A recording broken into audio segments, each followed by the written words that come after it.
Hey guys, Chair of Control Pair Munitions. Another episode of Gun Talk. We're 7-ish. So we had a late client.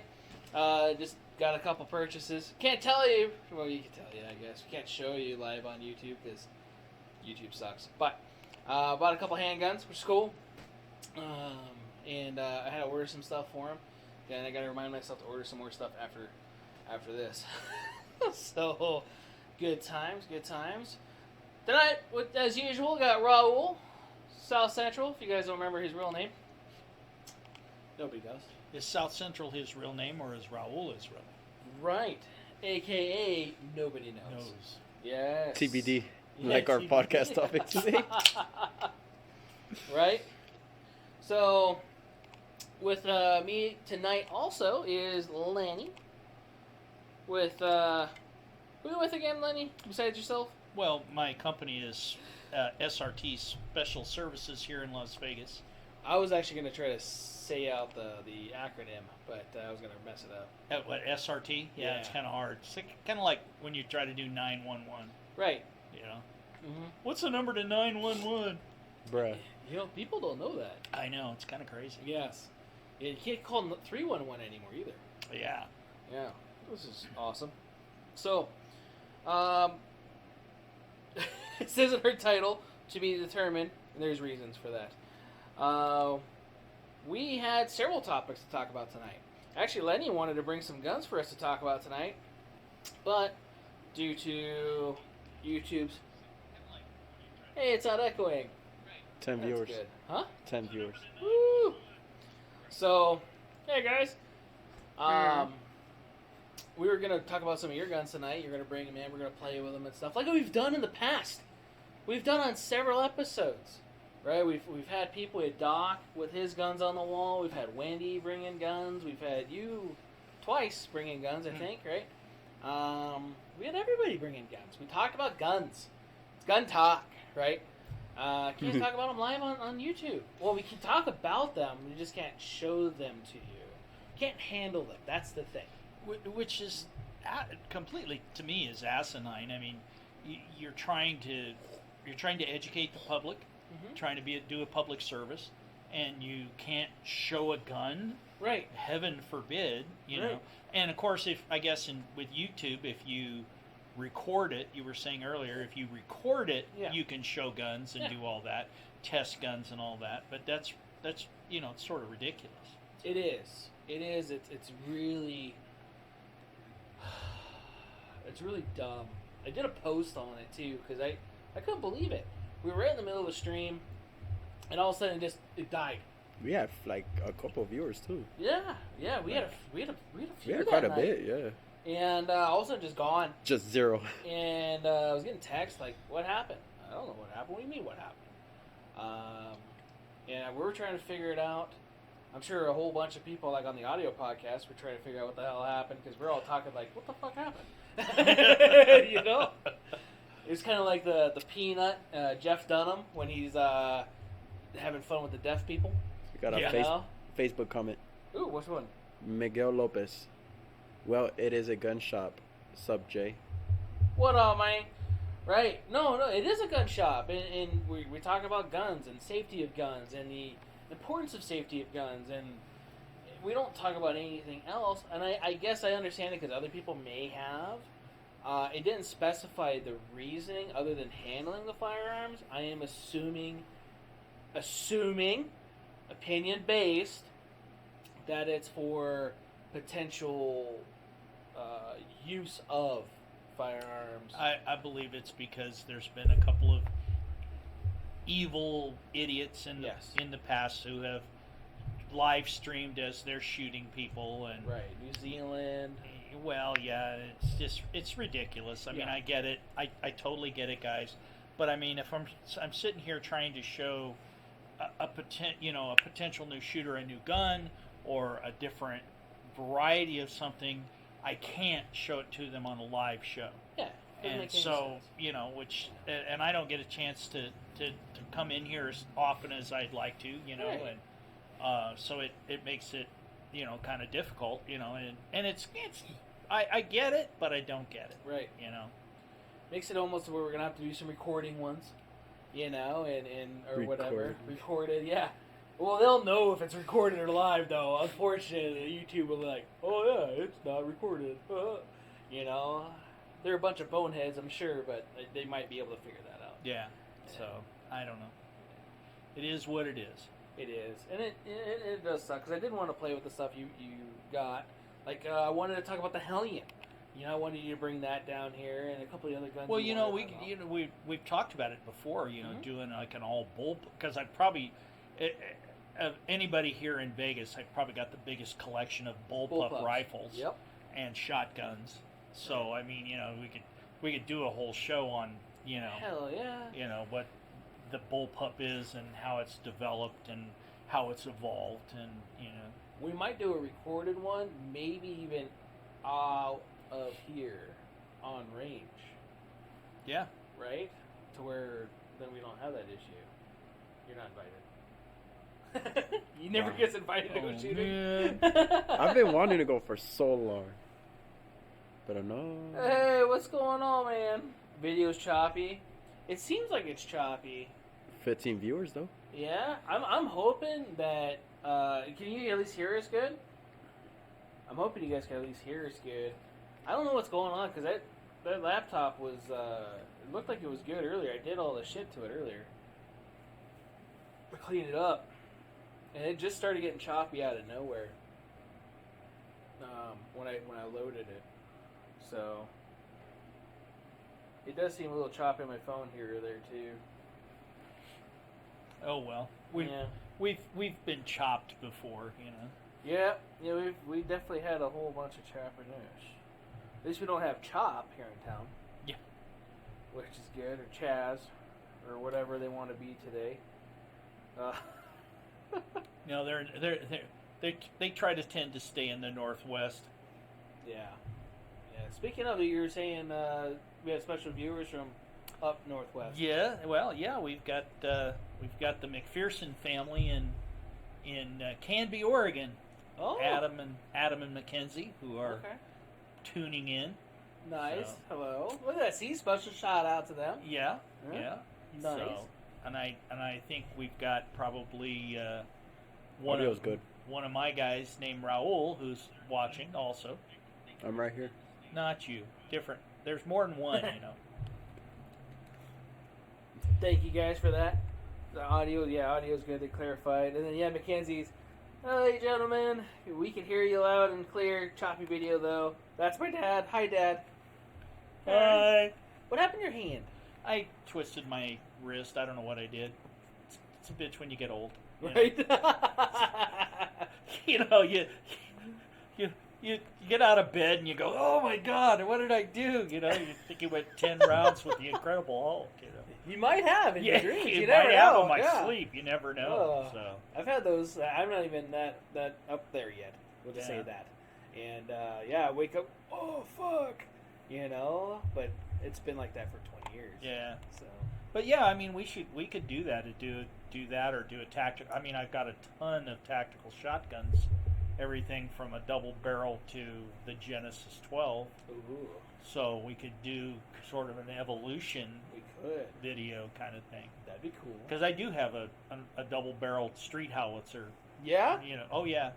Yeah. You know. What they called the street sweeper back in the day. Well, the street howitzer, and then the street sweeper was the But the magazine fed one? Well, it was a revolver. Okay. And it was a wind up.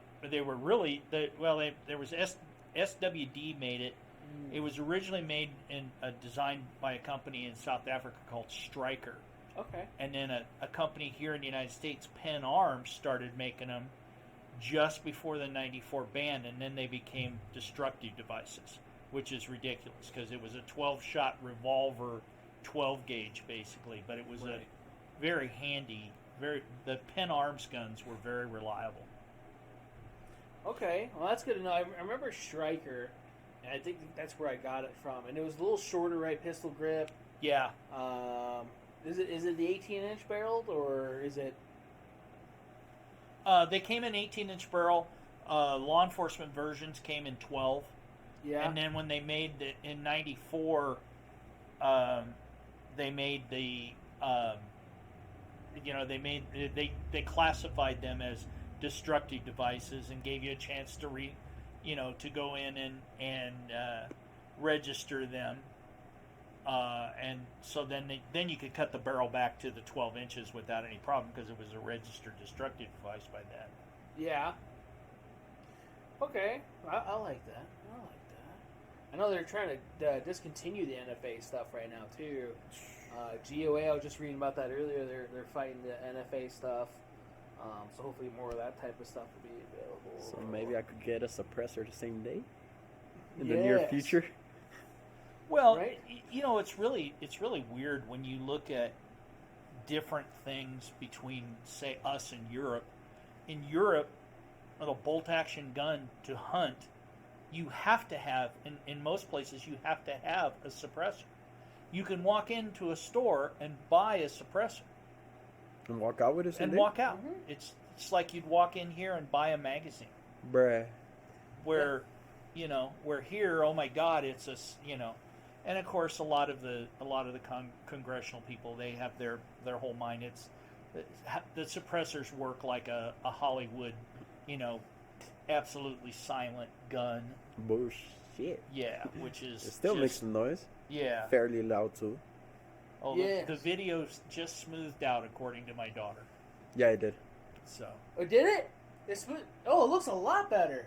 19 viewers too. Woo, look at that. 19, man. We're Can we have 20? Can I hear 20? Yeah, but I mean, it's the typical thing. It's there's going to be that's why this election was so important, because there's going to be a lot of things that could come down that, I mean, you look at, there's and it may pass in Oregon, a bill that basically is going to make it almost impossible for a civilian to get a gun, right? To buy a gun. I mean, it's ridiculous. You're going to have to go through a background, and then you have to go through a certified training class, and then somebody has to issue a permit. So somebody from the local law enforcement's got to say, okay, well, he's okay to have a permit, so you can have a permit, and then you could go buy a gun, but you can't have anything more than 10 rounds. Mm-hmm. Typical like Californicating everything. And I agree that there needs to be background checks and that kind of thing, but it's also absolutely ridiculous. How many times have we had the discussion about the private sale law here in Las Vegas, or here in Nevada, period, where, you're running the gun, you're running the person, but you're not running the gun. Oh. So how many times has somebody come in and gone, oh, I want to buy this gun from this guy, and nobody's running the gun to see if it's stolen. Right, if it's hot, if it's whatever. Yeah. And you can't even trust. There's hotguns.net or .com, if I remember right. You can check serial numbers there. And that's not 100%. Right.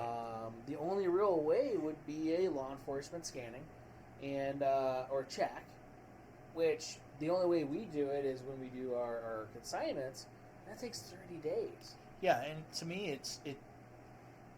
you walk in here, I've got a CCW, so you're not going to, if I bought a gun directly from you out of your inventory, mm-hmm. I don't have to wait for a background check or anything. Not I fill here in a the state of Nevada. Yeah, here in Nevada. Yeah, that's true. One of the still sort of free states. Right. So I don't have to do that. We're turning red right now. Yeah, well, hopefully. Yeah.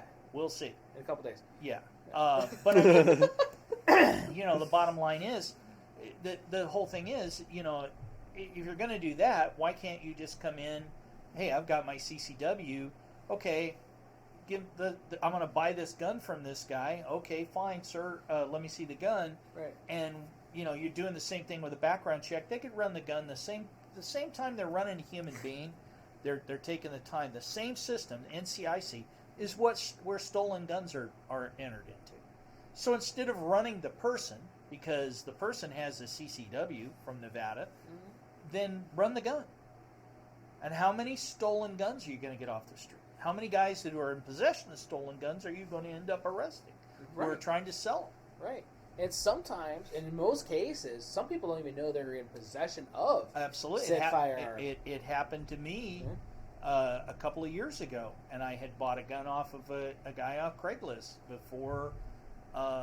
before the ban came through, and it ended up being a hot gun, and it was recovered, and I'm out the money, so. It is what it is. But the guy was a very legitimate guy. It wasn't somebody I didn't get. He wasn't some guy that walked in the door and wanted to sell me a Christmas tree or anything. But Hey, we got a Christmas tree tonight. It's on fire. Because you can see it. It's on frame. Is it on? Look. Is it on frame? Hey, we got a Christmas tree tonight. But yeah, so I mean, the laws are there, but they're not necessarily the way they should be. I don't believe. No, yeah. When that law came out, I understand some parts to the law, which I would like it if they changed it a lot. Such as before, private party laws were really convenient, but to the point of sometimes it may be too convenient because you didn't have to get checked. Right. It didn't really matter. So yeah, in some cases, yeah, a lot of people. Well, not a lot, but I'm sure there were some unlawful people in possession of said guns. Oh, absolutely. People from out of state that were not allowed to have possession of those guns, and so on. Which, okay, it's still stupid. Second Amendment's a right.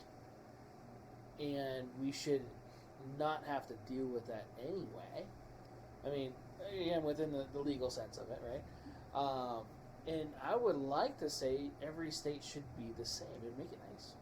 It would be, yeah. And it's like CCWs, though. I mean, there should be a national reciprocity because you have national driver's license reciprocities. Right. I can drive in every state in the country with my Nevada driver's license, but with my Nevada CCW, I can't carry 30 miles away in California. Right. Bullshit. Right. So. And in all technicality, you could do more harm with a vehicle than you can with said firearm. Yep. And no matter what the magazine capacity is. So, case in point, Bulldozer. Yeah. Bulldozer, now, he was targeting certain things, and nobody got hurt. He wasn't trying to hurt anybody. He was trying to make a point, right? But that vehicle was designed to remove whatever. Look at the terrorist attacks York. using a vehicle in all over the world. Mm-hmm. I mean, it's the easiest thing to do: get a bus or a truck and drive through a whole crowd of people. Right. But oh, heaven forbid we can't. And they don't blame the car manufacturer, and they don't say, oh, let's ban cars because that terrible assault weapon truck. 25 viewers. Nice. And so those things are kind of pains in the butt. Yeah. Yeah, no, dude, I definitely agree with you there. And I never understood that, especially when they're trying to come after gun manufacturers. Or now, gun stores. They're trying to get after gun stores for. Well, for you're doing, that dirty dealer that's really putting the guns in somebody's in a person's hand to do so much damage and just because they've got, and you do everything right, and I mean a perfect example is the kid in Uvalde. Yeah. That evil little bastard. Right. I mean, he was legal to buy the gun. Mm-hmm. He didn't have a criminal record, Mm-hmm. and so the dealer had sold him the rifle, or rifles. I can't remember, he had 2 or whatever, but I think it was 2. yeah. But I mean, he legally bought those, did all the background checks, and then there's people like Beto O'Rourke that we have to have stronger background checks. What are you going to do? The thought police are not out there working. No. Thank God, or I'd be doing life without. But anyway. I mean, that's the silly thing is that people don't understand. And that's suggestive, by the way. Suggestive thoughts. Yeah. Yeah. Not often I've ever thought about killing people once in a while, but no, never. Video games, guys. Video games. Yeah. But no, I mean it's the thing, and it's just the way we were talking about. We were talking about earlier the evolution of laws and the evolution of policies. I mean, it's kind of funny. I was watching. God, what was I watching the other night? It was a '70s cop movie, and I was like, I used to do stuff like that, and then you go, wait a minute, a little tuck and roll and shoot. Well, no, not quite that bad. Oh, okay. I tucked and rolled once out of a helicopter. That was not fun. Yeah. But anyway, they, you see the things, and it's like, God, we used to do that. That was before cell phones, before the internet, before all these databases. How we didn't all get killed as cops, I don't know. Right. I mean, before. I mean, I first time I got shot, I was wearing body armor that my parents had sent me for money to buy. And that was really at the very first part of when people were, police officers wearing body armor.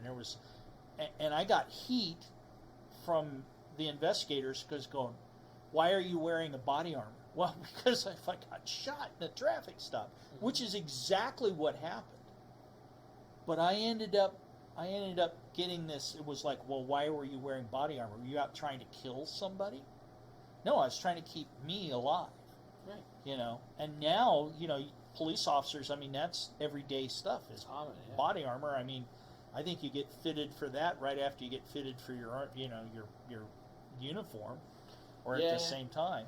Well, depending on, I think, the department too. It depends on the state and then the area. Many either get fitted and then paid for, and or you have to then pay for it, or they give you an allowance. Usually give you a uniform allowance that you use to maintain that kind of stuff. Exactly. Yeah. So, which is nice to have, if you have the ability to. Yeah. But a lot of the guys, when they come out, they don't have a lot of money. No. Our Metro guys, they have to go out and buy all their stuff before the academy. They have to have all their stuff ready to go. They have to go, yeah. I didn't know that. Over $1,000-something worth of shit, man. And just equipment. That's your holster, that's your gun, that's your mag pouches, that's extra magazines, that's a gun belt. That's I think you have to buy cuffs. I think you have to buy a cuff holder. I think you have to have cuffs. I think you have to have a baton. They don't make them buy their own tasers, thank God. Right. Yeah, because that's the price of a gun. Yeah. And for the gun, you provide your own gun, right? Yep. Is there restrictions? Well, there are restrictions. There are certain guns that are on a certified list. Most of it's going to be striker fired. So what if it's an approved gun, but like the upgrades or the attachment? Is there restrictions on attachments? Yes, there's restrictions on attachments. Flashlight and or night sights are approved. Depending on the optic, you can only have Leopold or Trijicon, maybe. Trijicon. I don't even know if they put the Romeo 1 Pro on there, because Romeo 1 wasn't on there. So I don't know if they did the testing on that or not. But the Trijicon RMR, or the SRO, I think it is, and then the or the RMO or whatever the fuck it is. I don't know. Trijicon's weird. Well, and it's like it's like anything. I mean, we were talking earlier about the evolution of like police equipment. Right. Okay. I mean, for decades, when I first came in, 38 revolver, a Model 10, 4-inch Model 10 Smith & Wesson, or 4-inch, Colt official police, that was pretty much every cop in America carried those. And now, you carried that, and you carried, a dump pouch that had, was a pouch that dumped out 6 rounds loose in your hand. Very slow to reload, and then, after the highway patrol officers were killed in Newhall, California, then the speed loaders were developed for the revolvers. And eventually, you look at it now, and, about the late 80s, mid-80s, late 80s is when semi-automatics started to really become kind of mainstream for law enforcement. and I haven't seen an active duty police officer carrying a revolver in probably 8 or 10 years. In any like metropolitan area, yeah, for sure. I'm sure there's some small rural areas where those the cowboy-ish type guys and I don't know. I've seen some. I've done a lot of being out in the as they call them, the cow counties here in Nevada, and right. pretty much everybody I've seen is carrying some sort of multi-shot automatic. I mean, you get a lot of you look at when I first started with customs. I got issued a Model 66 Smith & Wesson, so I usually carried that loaded there, and I had 3 speed loaders, so I had 24 rounds. Well, in the FNs and the SIGs with the high capacity magazines, the M18 and the 509s, you've got that much in a single magazine. Yeah. So the evolution has gone phenomenal. And you talk about lights. I mean, we take the TLR1 or anything. We look at that as just almost. You got it. Look at how many guns you've got that have a light mount on them now. Right. That are manufactured that way because people realize, hey, you can put a light on that thing. The holsters and everything has evolved. I can remember, and I still teach it when I teach a night shoot. I still teach, with a flashlight. But that was your night sights then. Mm-hmm. You had to learn that kind of stuff. Right. That's with a mag light. It was a mag light. It was a big light. It wasn't a little push button. Push button. Yeah, the little button on the front. Yeah. So, those things evolved. D-cell. And now you look at, we were talking about the FN 509 MRD LE, the new pistol that's been adopted by Los Angeles Police Department. LAPD is a very progressive police department, and they have gone through. I mean, they were I think the first big department to adopt the Beretta 92 back in the 80s, and they were carrying Model 15 Smith & Wessons for decades, right. And then boom, hey, you got this 16-shot 9mm pistol, and they've always been pretty progressive about their stuff, and I got a hold of one of these pistols, and I'm very impressed with it, and I can see why. LAPD put it through a lot of testing, and now they're authorizing their officers to have red dot optics on their pistols. So that's something I just didn't think I would ever see in a law enforcement, in a regular law enforcement officer's holster. Yeah. So you get those kind of things, and I mean, look at the shotguns. We were talking about that. Law enforcement shotgun for many, many decades was a double-barreled hammered coach gun, sawed off, a street howitzer, and then 1897, the Winchester made the first really effective pump shotgun, and we had pump shotguns up until the late 80s, early 90s, when Benelli finally started making a law enforcement shotgun semi-auto that was reliable. Now you have the Benelli M4, which the military has adopted. Yep. And then, you have things like, weapons like the Genesis 12, which I'm just amazed, I just got one of those, and I'm amazed at that system because it works like a champ. So, that's that evolution of things, But I mean, I'm old. Okay, I've been a firearms instructor in law enforcement since 1980. But I started, when we were still carrying wheel guns. And I mean, everybody carried a wheel gun. And I was a military policeman, carrying a 1911, which was just weirded every civilian cop that I ever met. Go, what do you got? Oh, 45, 1911. Oh, I wish we could carry that. We've got a 38 or a 357. And we're all going, I really would rather have a 357 than this, but 1911's still been a good pistol. So. Yeah. Oh yeah. I would definitely choose that 1911 over a 357. It made it a lot easier. Well, I will tell you one thing. Mm-hmm. You learn when you learn how to shoot a revolver, and I've been told I'm one of the few guys still here in Las Vegas that can actually teach the right way to shoot a revolver, rolling the trigger and that. Once you do that, the double action, single action automatics, they all become, because they're like the Beretta. The Beretta, the first shot's a revolver, and it's semi-auto. It's a semi-auto pistol after that. But that's why I've never been a big fan of the double action, single action pistols. Although I own a couple of them. Right. But I've just never been like a super fan of them per se. I ever since Glock brought the Striker out, it seems sort of silly to have and I'm a single action 1911 Browning high power kind of guy too. So it's just whatever you train with and you get used to. Yeah, and you're comfortable with. Yeah, you're comfortable carrying it.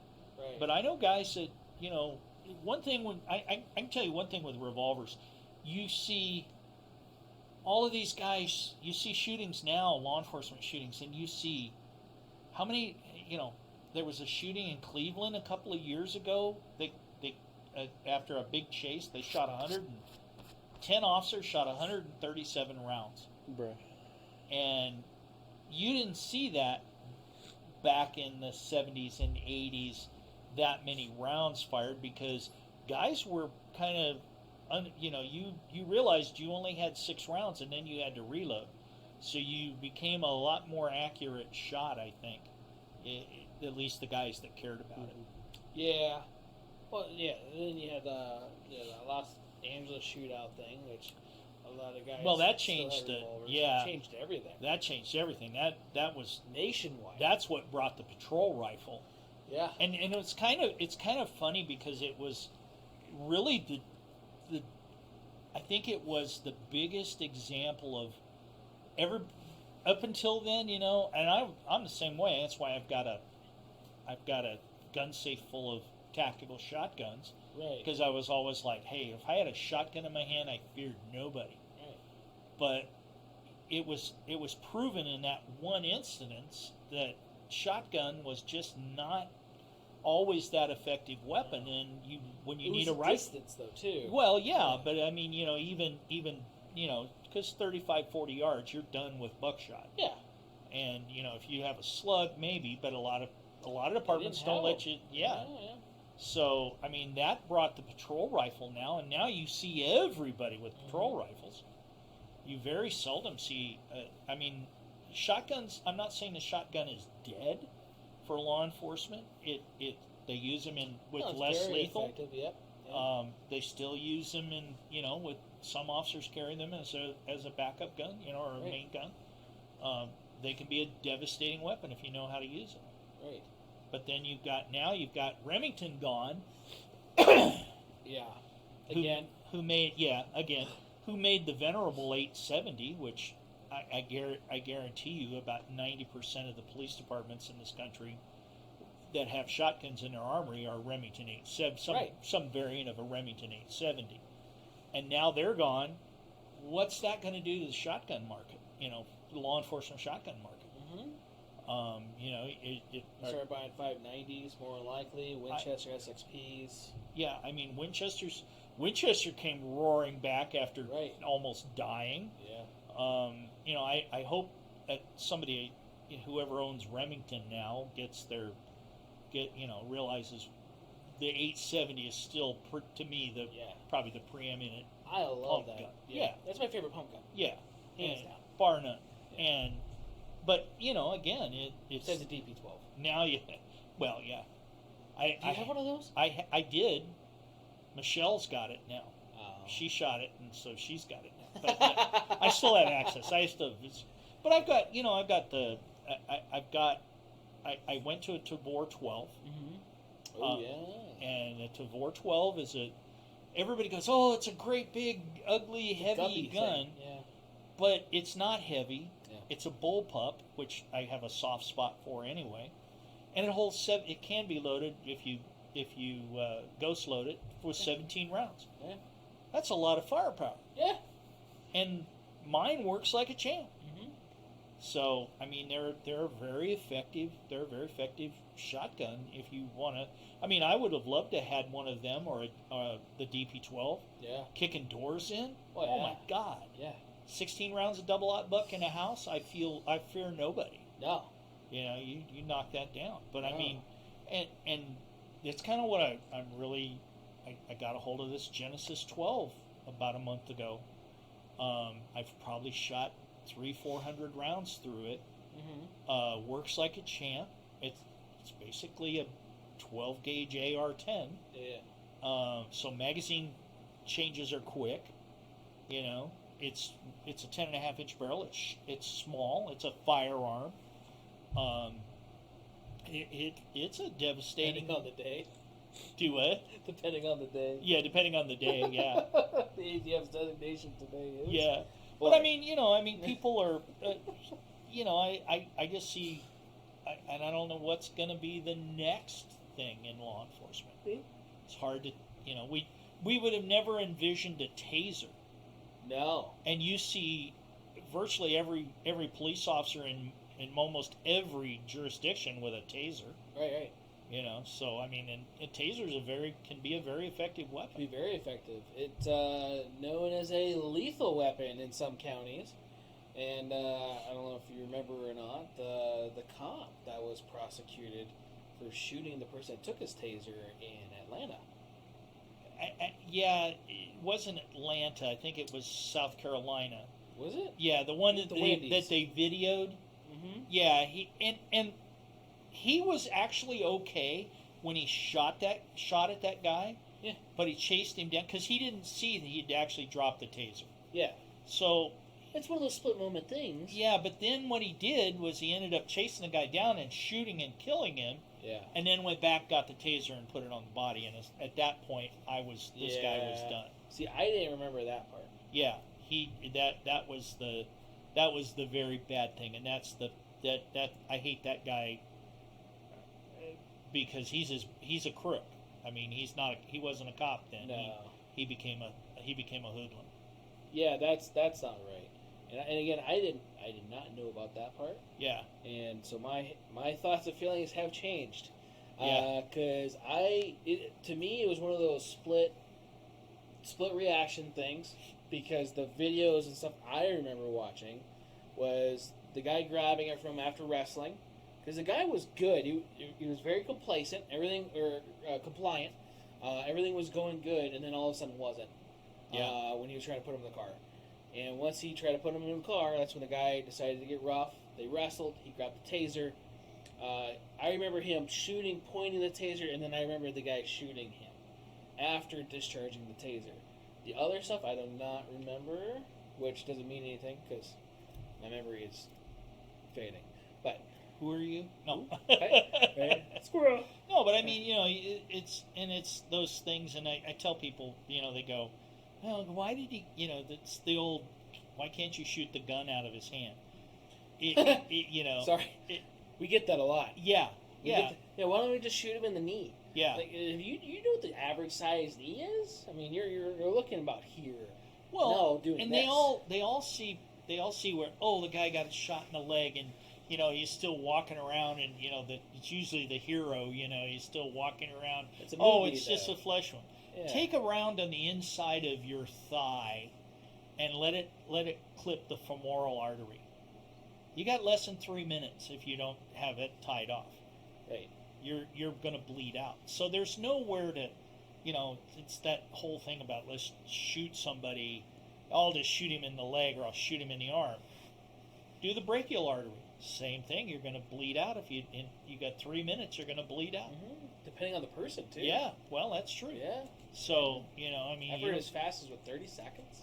Well, I don't know if it's that quick, but depending on the severity of it. Yeah, it depends on where you got hit Yeah. and how if it's nicked or if you blew an artery out. Right, blood pressure. Yeah, but I mean, it's not a good thing. It's No. not going to be one of those things that you want to experience, No.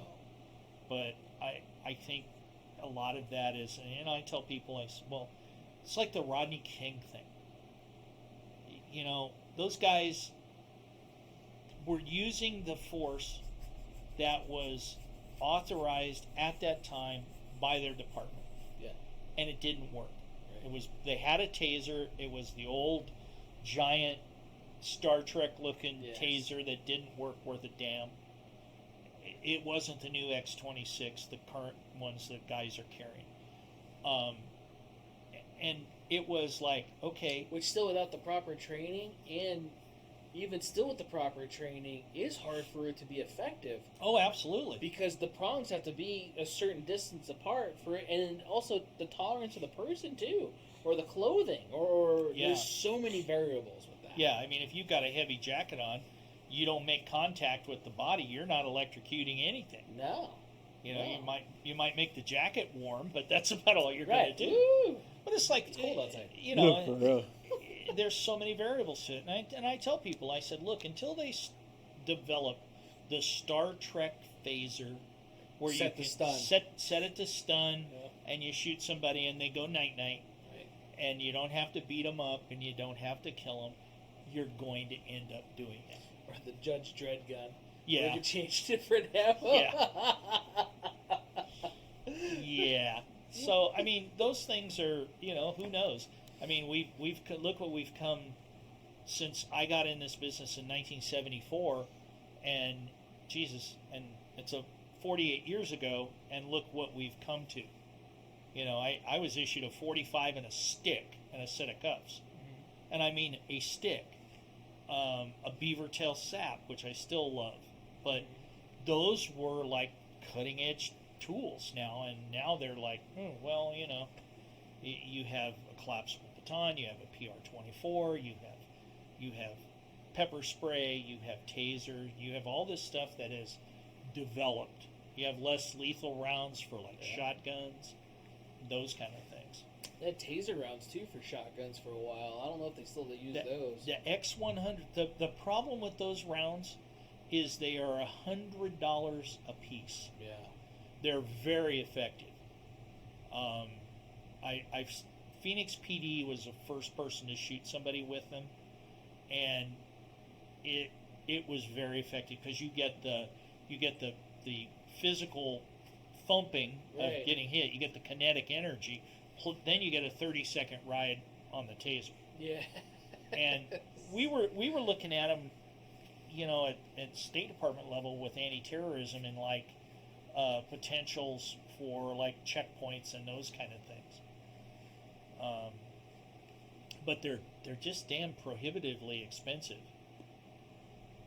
You know, and they're not you can't change the battery in them. Once they're loaded, they're loaded. So when the battery eventually dies, the round is no good anymore. So they kind of are expensive. I know one of my current or fellow instructors has one. It was the Mossberg version, so it came with the yellow furniture. Yeah. And I think he has like one or so rounds because it came with ammo. And he's like, yeah, I had to shoot one. Just to see what it was like. Like, what'd you hit with it? And did you hit a turkey and like char it on the side or something? Yeah. Well, how did you test that? You know? Did you get a friend to... Well, he's a Marine too, so who knows? Yeah, probably shot some guy in the barracks. Right. Hey, come here, man. Bend over, yeah. Like you earlier. I got a 6-pack here. You right? I give you verbal consent to shoot me. But I mean, you know, it's those things, and that development will always be there, hopefully. Right. And yeah, technology has always been evolving. I do agree with that. Like here, our approved Metro guns have changed dramatically within even the last few years. They've allowed more firearms on the list. Before it was very stringent, mostly Glock, Smith & Wesson, certain Smith & Wesson models, and so on. Now they've opened it up to the 509. They have the 320 on there. They had Springfield on there. I don't think it's on there anymore. I know for a while they were putting the FN57 was an approved gun. For a little bit, yeah. And then that went away, I think, because the ammo or something. I think the ammo was expensive, but... Yeah. And then also, so HK is allowed, so VP9, not the P30s because it's hammer fire. They want it all striker, but they recommend not getting a VP9 because the armors can't fix it. so they're not HK certified over there. So you have to send it to the factory or have an HK certified armor. And they want an HK certified armor to work on it, as so if it were to ever be used, they could at least have that certification stamp. Yeah. Which is smart. Well, yeah, that's their risk management people getting involved in that. Right. The SCAR was also a patrol rifle. They removed it. I don't know if you knew that. SCAR 16? Or? They removed it. Oh, really? So the reason being because of the polymer lower. Anything that the polymer receiver was removed. Ah. Even though it was a tried, true, proven duty weapon overseas for however many years, even local, or stateside, it's a proven firearm. Nope, gone. See ya. I didn't know about that until I was at Arms Unlimited, and one of their LE guys was in there trying to private sell a SCAR 16. He's like, "Yep, gotta get rid of it. I have to buy." I don't remember what he was buying that day, and have to get this guy now because of that. It was bullshit hearing that, man. It sucks. As someone who owns a SCAR 17, I think that's really short-sighted on the department's edge, because that gun was built for special operations, right? No, a lot of guys I've heard anyway, special guys, not beep beep guys, but special, well, maybe beep beep guys, depending on the situation. Yeah. Bruh. But they don't like using them overseas. Well, they had the problem with the stock latch being plastic and breaking. Yeah. There's still units that use them. Yeah. That are still using them, but nav spec warfare, they all went to HK 416s, 417s, and the sniper derivatives of those, the 417s, which are basically just heavy M4s. They are. Their magazines are steel. They don't use the polymer, or they use the steel magazines. And those things, I was amazed. A friend of mine gifted me some of those, and I was really shocked at how heavy they were. Yeah. And you're talking about guys that halo out of airplanes and do all that kind of stuff, and you'd think I might want to go with a Magpul 30-round mag or something. But who knows? But it's like it's what you train with. Yeah. But I know they stopped using Magpul over there several years ago too. Well, there's still a lot of the frontline units are still using Magpul mags. I got told they got removed because of the plastic feed lips. They were splitting because they were all hand-me-down stuff. Well, yeah, if you use one as much as they do, they probably should be thrown out. Should be. Yeah. Well, should be. But I can remember being in the military and having the 20 and 30 round aluminum mags that were all worthless as shit. Right. And then they get dented and they get don't dented, work, and the rounds get stuck. You're going like, I can only put 5 rounds in my 30 round magazine, Sergeant. You just have to work with it, Yeah. And I've seen guys, take a mag apart and try to get the dents out of it, and it never works right. Yeah. But it's all about equipment. It's all that way. But if you got to take care of your stuff. But I don't know. It seems to me it's like I've always been, because I carried a Steyr AUG for 18 years. And you see this whole. I was here long enough to see this circle, because when in '87 I got selected to be one of the test guys, 30 firearms instructors, to be a test guy for an AUG for 2 years before we bought them. So I had to of course document every round we shot and all of that, and we were told to shoot the hell out of them, try to break them, and I probably had nearly 80,000 rounds to that gun when it finally broke. And then what broke was a damn roll pin came out of the charging handle. I wasn't even shooting it. One of the immigration guys, after 2003, when we became ICE, he was shooting my rifle, and he says, "Hey, I don't know where that went," and lost the spring and everything. And of course, our they wouldn't send you the parts to fix it. I needed a roll pin and a spring. Yeah. So I had to send a gun back at that time to Pennsylvania, and they didn't have anybody because Customs had all the armors for the AUGs, and they went to Customs and Border Protection, and we got the Border Patrol guys who were all M4 guys, and they basically just threw it on a pile and sent me a new one after 17 years. Nice. And I said, look, man, I've had that gun since 1987. I was the first guy to get that gun. Oh no, it's broken. We're not going to fix anything. We're going to send it back. So what happens in early 2005, before I retire in October of 2005? They start issuing M4s. We got rid of Colt M4s to buy the AUGs. Yeah. And I mean, hundreds of them. And I mean, we had CAR 15s and full-size AR 15s. They got Birmingham Pistol Parlor, got the contract. They bought all of those from Customs and paid for the AUGs for the whole country. And they sold those things like hotcakes. But we got rid of the M4 because we got a rifle that was a much better weapon system. Yeah. But they didn't. Then we got when the merger came and we became ICE, and our firearms people were the ex-Border Patrol guys. Yeah. It was, oh well, if it ain't an M4, it isn't a good gun. Right. So, and now they've gone completely, DHS gone completely to M4s again. So, and they said, well, we couldn't put a red dot sight on it. And the international sales rep for law enforcement and military is Ernst Derl. He is the guy who gave me my class in 1987. I see him almost every year at SHOT Show here. And I told him, I said, hey, he asked me, he said, why did these guys get rid of the AEGs? And I said, because you couldn't put a red dot sight on it. And he said, well, we would have swapped them out for the new flat top receivers if all they had to do was say yes. They would have given them brand new guns. Yeah. But, oh no, they couldn't have that. So they took probably one of the best rifles they ever could have had and got rid of it. But that's why I have two of them now. So.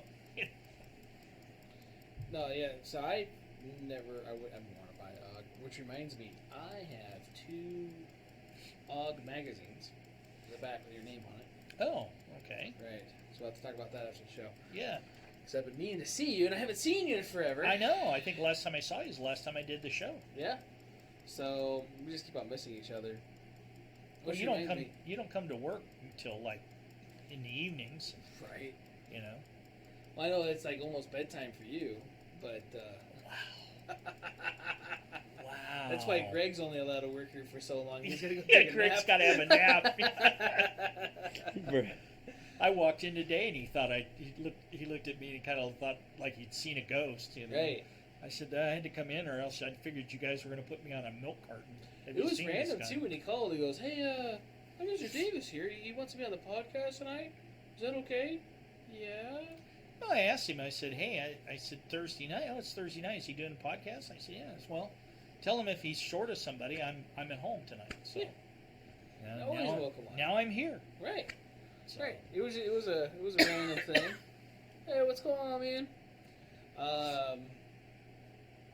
So yeah, it was a random thing. It was not a phone call I expected, which is fine. But it was one of those. Yeah. This is what you called? Well, we were just we were getting ready to leave the store, and I said, hey, he was doing a podcast. Yeah. I said, well, tell him if he needs somebody. I'm just gonna, because I'm actually gonna take a 3-day weekend off. We close the office for tomorrow for Veterans Day, and thank you for all your veterans for all your service. Right. Yeah, that's right. Tomorrow's Veterans Day. Thank you, guys. Thank you, Greg. Thank you. Yeah. Right. All the vets out there, not just Greg. He's not watching. He's in bed already. So and if Manny's watching, it's the Marine Corps birthday. Today is Marine. Oh God, I forgot to tell everybody happy birthday. Happy birthday to all you devil dogs. Happy birthday. That's right. I usually get that today. I don't know where my mind is, because it's the day before Veterans Day. Yep. Did I tell you I I never remembered when Veterans Day was until I got my first speeding ticket. What the fuck? So I got my first speeding ticket on my way back from Montana. A long time ago, went to Montana, dropped off a dog, then drove back. Fun weekend. So, driving back in a car with no cruise control. So I had to do the foot center console thing. And the car couldn't get out of its own fucking way. So I had to speed to go downhill to go up the other side. Right? And that was the thing. I had to go 90-something to go 30. And which isn't a good excuse when you get pulled over. I found out later. I actually got pulled over twice that day. So, got pulled over in Utah by an undercover cop. So, he's doing the illegal U-turn in the giant dirt median, where it says no unless authorized personnel. He is also in a Crown Vic that's all blacked out. And, it has 20 million fucking antennas on it. You know? So, I was like, I wonder who that is. 65. Pegged. Done. You know, so I won't get pulled over. Sure as shit, I pass him doing 65. He pulls me over. And he goes, do you know why I pulled you over? No, I don't know why you pulled me over. Well, you were speeding. It's odd, because I knew exactly who you were. I was going 65. I made sure of it. You know, and he just did his little routine, checked and everything. That's also the day I found out that in Nevada, you have to register your car on the day. Because coming from California, it was the month. I had no idea. He goes, you know that your registration's late by 2 weeks? The fuck is that the end of September? Or whatever it was. Yeah. And that's how it was, you know? And he's like, no, it expired a couple weeks ago. Like, bullshit. And he showed me, like, I am sorry, officer. I will take care of that. And he let me go with a warning. Next guy wasn't so nice. It was in Logandale. And coming down, and then going back up, and get pulled over. He's like, do you know how fast you're going? I don't, but I do know how fast I was going on the other side, and it wasn't fast enough. So, explain the whole thing. He didn't care. He didn't care for it. I was kind of a dick, too. I deserved the ticket. Five copies, press hard, sir. Pretty much. So, he gave me the ticket, whatever, drove. I've never gotten a ticket before. Never been to court for that or anything. So, like, I want to go do this. I want to go to court. I want to just send a check because maybe I'll get a lighter duty thing or whatever, Because it's several $100s for it. Then he wrote it for going slower, which was nice. That way I didn't get vehicle manslaughter or anything, Because he clocked me a lot higher than it was. So go there. It was on 11/11, right? Veterans Day. I had no idea, because working in the car industry, we don't get fucking holidays off. To the point where we're like, hey, I know tomorrow's Thanksgiving, but you're coming to work, right? No. Well, we need more volunteers. And you're being a slave driver, because the store's going to be open tomorrow, right? Exactly. So, yes. Some compassionate owner you are. I am. I closed my company's office tomorrow. I was surprised just because of the week this is, and the possibility of what? Many took over. Mike's shift. Yeah. So he works tomorrow. Yeah. That's crazy. Yeah. He's a vet. Let him have the day off. And Greg too. Everybody. No, I'm just kidding. We need all the monies. Just saying. It's actually cheaper if I give you guys all the day off. Is it? Yeah. You're my most expensive expense. How? Wow. We're here one a day. Right? Not you in general, in employees. Employees are the most employees, costly. Manpower is very expensive. Yeah. Especially since he does his business like I do my business, and we pay our workman's comp, and we do all that stuff, and the insurance. So I could get hurt and get paid? Not if you're a bonehead, though. If they find your body. Yeah, only if they find a body. Right. Dump me at Lake. End Street. Dump me at Lake Mead. Just saying. Well, they'll find you now. But yeah, I mean, it's one of those things. You sit back and you look at. You remember things from those, 11/11. You got a ticket. It's Veterans Day. Right. So that's the thing is, I called. It was a Monday. Veterans Day fell on a Monday that year. It was 2008. Stark year. And the recession. So call up the Thursday before. Actually, Wednesday, Thursday, and the Friday. Never got a hold of the courthouse. Called several times. And I was like, okay, no information on the website, no nothing. Like, I don't know, maybe they're observing the holiday? Who knows? I don't know, because maybe they're doing Friday instead of Monday, because Friday's funner to take off. I don't know. So, but they didn't answer Wednesday or Thursday either. Show up there Monday. Now, if you ever wanted to, like, go streak publicly, and, wherever, if you wanted to go run down the street naked, like it's on your bucket list, go to Logandale, Veterans Day. Nobody's there at 8 in the morning. But if you do that in Logandale, you're probably going to go under the jail because the one deputy will be there. That's the thing. Dude, no car drove by. I sat at that courthouse for over an hour. I got there at 7:30. I didn't leave until 9. You dummy didn't know they were closed. I didn't. I was waiting for a cop to at least sign like I was here, or something.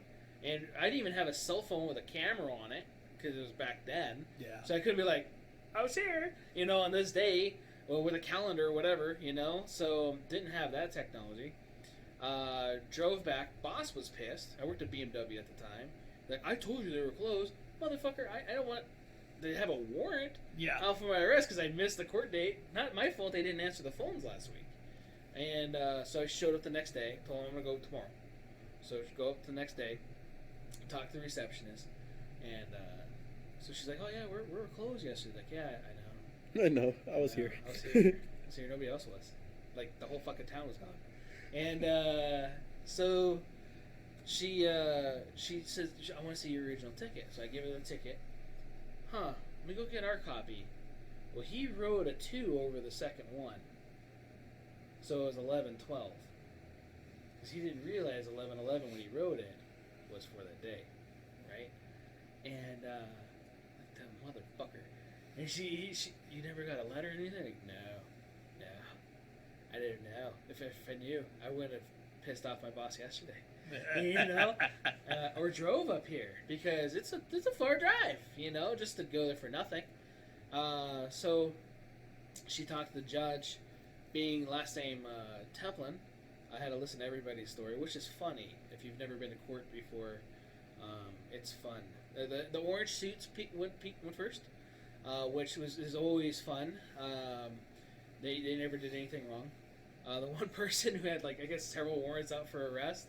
Well, I was just hanging out with my friends that were doing meth in the bathroom. I wasn't doing anything wrong. What the fuck? Yeah. Far be it from me, Your Honor, to be anywhere near associating anybody with some meth. Yeah. Right. So it's not my fault, and so those guys went first, and everybody else. That it was just listening to some of that shit. Like, oh my god, yeah, you deserve to be here. And when I couldn't point fingers, but at the same time, like, this is bad. I should have brought a camera or something. I should have brought a camera. Yeah. I tell people all the time, if Metro wanted to really do a favor to the citizens of Clark County, they would install seating behind a one-way glass at booking at CCDC. Yeah. That is the greatest show. Yeah. On the planet. Okay, some of the people that you see in there and how they come in and why they come in. Yeah. And, it always cracked me up. You're down there booking somebody and it's like, well, what do you got? Wow, I thought we had it bad. You ought to see this, It's like, right. Yeah, you get that, and then you get. I've been, when I've been TDY down to the border when I was still working, and you go down there and you get someplace you get down to San Ysidro, the busiest port in the United States. Yeah. Driving port. Oh my God. You see guys, there'll be people backed up that the inspectors have got 40, 50 pounds of meth or cocaine or fentanyl, and they're all sitting there waiting for the agent to come get them, to drive them to MCC San Diego, and then book them and turn around and come back. And those poor guys, they're just beat, man. They're just constantly doing it. Yeah. It's crazy. But yeah, we ought to do an all bullpup show or something, you know? I would like that. I definitely would, because I like bullpups. I respect bullpups. I've heard mixed things about certain bullpups, and never. Well, they all have their different quirks. Yeah. They're all different, and everybody. The biggest thing is everybody goes, well, it's not an M4. Well, no, it's not an M4. But I looked at when I was kicking doors, I was carrying an MP5. Ooh. Yeah. Okay. I want to buy one. And then when I'm carrying an MP5 with the stock extended, it's the same length as a 16-inch barrel Steyr AUGP model that I had. Mm. And I'd rather be able to shoot that with a much better ballistically cartridge and a much better range. Right. And we did a search warrant on a big plant down in LA, and we hit the plant floor, and there was a guy at the other end of the plant, and he wasn't even all the way at the other end of the plant. He was about 3/4 of the way across there. He was over 100 yards away from me. I've got a Remington 870 with a 14-inch barrel. I don't have a chance, a hoot in hell, if he opened up on me with a rifle or even a pistol caliber carbine. Yeah. I don't have a hoot in hell of defending myself with a 12-gauge double-aught buck at 100 yards. Mm-hmm. You know, I mean, it's just ridiculous. So, I mean, I started carrying the AUG, and it took a while to get it approved for urban entry, because the myth was the 5.56, you know, it shoots through schools, you know. Right. It's going to go through your, you know, go through your vest, and it'll go through you. Blow your lung out. And it'll blow your lung out, kid. You know, and you know, we did testing, and the National Firearms guys did testing, and it was. Did we go off the air? That's frequent buffering. Okay, Oh. we're good. It's really this is here. It looks like it's running. Oh, it paused on here. Fuck. Yeah, because it paused over there too. Yeah. Are we out? Did it kick us off? We got live? 18 viewers still. Yeah. Some of it's Facebook. Can you hear? Can you hear us still? Oh, hey, there we're still. Oh, there we're back. Hola. Back. Okay. It moved for a second. No? Viewers are going down. 16. Yeah, it's YouTube now. It's on 16. Dirty bastards! You're cutting us off. Right? You're talking about stuff that shouldn't be talked about. I don't know. Who knows? It's hurting somebody's feelings. Oh no! Oh no! Nobody that I called that said, "Hey, I'm going to be on," and oh, I'm going to watch. Nobody I called, their feelings aren't that hurt. Right. So, I like how you got it to do that. I do have a question on YouTube if anybody's still watching. I haven't even had YouTube comments at all. Really? And I have it on multi-stream. YouTube comments, dude. What the fuck? Oh, I get told it's still good, so I guess it's just probably here. But it has dropped off of YouTube, the people. So, Danielle is asking, hey Lenny, what do you think is going to happen with Nevada after this election? Meaning, guns and gun laws. What the fuck? Not you. Hold on a second. Best adult dating site? What the shit, Fox? Is that Sorry. what? By according to my my greatest fan in Canby, Oregon, the audio's back, the video's back, but it's choppy. Yeah, they're like, should we kick him out? Nah, we'll give him a chance. Right, maybe. Sorry, I've been thrown out of better places than this. I'm reporting the bot that just came in and was putting adult website shit on there. So I mean, what is Danielle's question? What do you think is going to happen with Nevada after the elections, meaning guns and gun laws? Holy shit! Well, 90%. 90% reporting. Lombardo's on the lead. There you go. 90% reporting Lombardo still ahead. No, 90% of the votes are in. And as of right now, Lombardo got 454,000. Sisolak got 427,000. What about Cortez Masto and for the Adam House? Laxalt? Laxalt was winning. Oh, that's Senate, right? Yeah. Laxalt got 449,000. Cortez got 441. 41? 441. Hopefully we keep that one going. Most of the state is red. So. Yeah. Opinions, obviously. Opinions. Yeah. Don't fact check me, bitch. Well, Danielle, in answer to your question, it's hard to say. Bitch. In Nevada, gun laws are going to be in Nevada. The state laws are going to be run by the legislature. The legislature is really blue. It's really democratically controlled. They don't have a supermajority, but it is democratically controlled. I don't think there's anything in this coming legislature. I don't know. There may be somebody who will go, well, we need to have the assault weapons ban. We need to have this magazine ban. All the Sisolak crap. The only thing, and I know Joe Lombardo personally. I hope he wins. I voted for him for governor. But Joe has said some things in the past where he said, "Hey, concerned that people don't have 2017. They shouldn't have." Yeah, sorry. After the October 1st shooting, he said he didn't believe that people other than law enforcement needed anything more than high standard capacity magazines. Mm-hmm. I'm sorry, Joe. You know as well as I do, when seconds count, the police are minutes away. Right. And if you shouldn't be the one to tell me how to defend my family. Now, do I need a belt-fed, Dillon M134? I would love to have the money to have it, just to say I've got that money, because I wouldn't have it. But if I could have it, they're fun to shoot. I've shot them. They're a lot of money. But you know what an M134 is? It's a 6-barrel 308 Gatling gun. Yes. Shoots 4,000 rounds a minute. Minigun. The one that's on the Warhawk? Oh, that's a whole different. No, that's same style.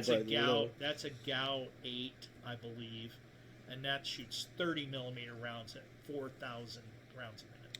Yeah. But anyway, back to Danielle's question. I'm hoping that we take at least the House on the national level, because they are the ones who control the purse strings, and I know that with the Bruin decision in the Supreme Court that says only Congress can make laws and not agencies, i.e. there are several things that are going on with ATF, i.e. the arm brace BS. Oh my God. The rare breed forced reset trigger. They're making a determination that's contrary to law, and they're making law, basically. And the Bruin decision in the Supreme Court says they can't do that. So hopefully we'll control Congress, and they'll rein them in a little bit with their budgets. But with that being said, there has been a lot of even the red vote going against the 2A community as well in several states. In previous things, whether that's funding for campaign reasonings or whatever it is, obviously speculation, but just saying that it has happened, and several states have had representatives vote towards more gun legislation, again, being whatever it was. So they're not everybody says that Republicans are only one-minded, or we're only out for ourselves, and then we're all about guns and whatever it is, and it's not true.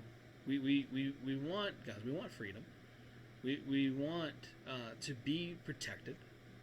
I don't think we're asking much, like you said, seconds can be the difference between life or death. And I'm sorry, I'm not waiting. You know. Well, and I have to say, Just like everybody your shirt. goes, "Oh, Yeah, AR." this is all faster than 911. Yeah. I wear this for reasons. Everybody goes, "Oh well, nobody needs an like, especially the commander and the poster boy for dementia For hospice. Yeah. Opinion. My opinion, strictly my opinion, folks. Right. But he says, "Oh, nobody needs an AR-15 to defend themselves." There's been several cases. AR-15 is a very easy rifle to shoot. It's a very effective tool. A very effective tool. In the fact that people can defend themselves.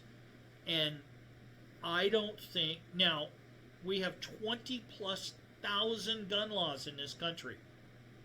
If you commit a crime with a gun, stop bailing them out without, start holding people, start putting them under the jail for a gun crime. Don't plead it down. If a guy uses a gun in a crime, put them away. Right. If they're crazy enough to use a gun, and I don't care what color they are, I don't care I don't care if they're pink with purple polka dots. If you use a gun in a crime, you should go to prison. Right. And go to prison for a long goddamn time. Right. It's one of my... I was a law enforcement officer 31 years. I don't believe that only law enforcement should have guns. I don't believe that you shouldn't have the right to defend yourself. And I don't believe that it should be your choice to decide what works for you. Right. Some people can't shoot a double-barreled shotgun, old double-barreled shotgun. Because all you need is a shotgun. Yeah, just go out and fire it in the air. Right. Okay, you're discharging a weapon, you're violating the law. That's Right. illegal already, right? It's As illegal. it is. That's completely illegal. Unless you're in North Las Vegas. Yeah, well, That no. you're- That's a whole different story. Well, or in South yeah. Central. Well, But- you're not allowed to because it's Clark County, and then also underneath NRS statute, whatever it is. Yeah. But in North Las Vegas, they don't get called out unless somebody gets hit. But yeah, you don't. I don't believe anybody should Correct. be. You should be. If you think, hey, an AR-15 pistol works great, which I think is a great defensive gun. Yep. I think they're one of the best pieces of equipment a person can have. Yep. So Agreed. give that person that choice. That's what we need. So I don't know, Danielle. It's hard to say. I wish I had a crystal ball and it could say that. I don't know. I think we're going to have more concerns come 2 years from now, in 2024. And I think at that point we're going to see some changes. Right. Maybe very good, maybe very bad. Right. I hope. So, and on a personal note, it appears that I have obtained a ranch in northern Nye, well, not really northern Nye County, northwest of Perot. It's a 10-acre place. Mm-hmm. We have the ability. We have some plans there to do some training. SRT is going to put a sub-office out there Mm-hmm. with the approval of the Private Investigator Licensing Board.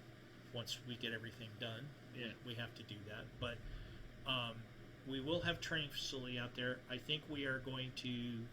We have a Simunition training building to do that, so we will be able to do entry classes.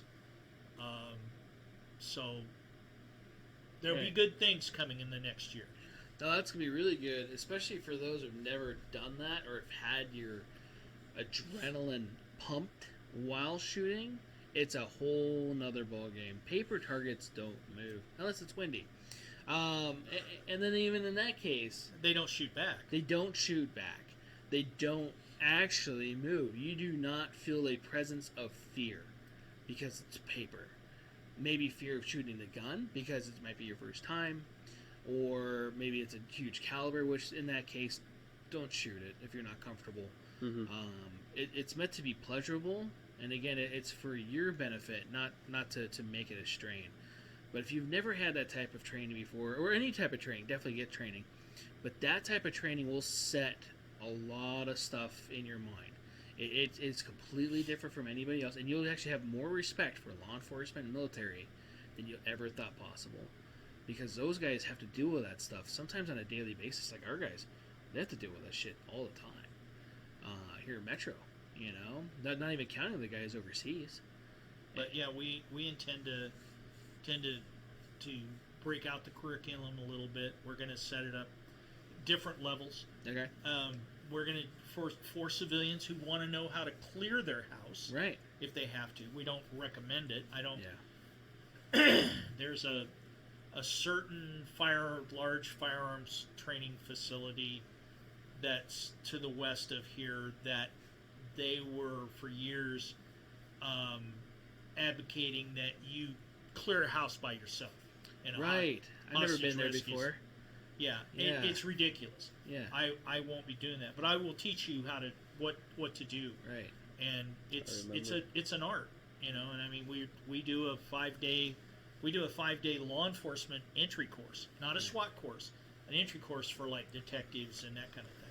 When I went through that course at said place, it was funny too. We just went over not shooting anybody in the forearm because of the hardened bone and whatever else, right? So one of the assailants that I took out was in his face, right, on target paper. It was the clearest, best course of action because he took over his chest with his forearm. So I saw arm, weapon, boom, boom, and it was center mass face. Well, you just murdered that guy, right? Yeah, that was point. 2, didn't you guys just teach us and you wanted us to not do said things? And my shot was so small, my window, I went for the best one. So, am I right or wrong? Well, it depends on, the prosecution. Like, you know what, fuck that. I deal with that shit later. There was 12 fucking people in here. Well, and I always thought that, well, okay, you pull up in front of your house. Right. And you see a guy come out with your TV set and he runs back in the house. You call 911. What are you going to do? First thing you're going to do is call 911. Right. And they go, well, it'll be an hour and a half before they get there. What part of the planet Jupiter are you on that you're an hour and a half away? Now, maybe some rural place, in northern Nye County or somewhere like that, where you've got an 18,000 square mile county. Right. Yeah, you might that might be a possibility. Right. Okay. And then you hear a loved one scream, and the scenario is you've got to go in and save them. Yep.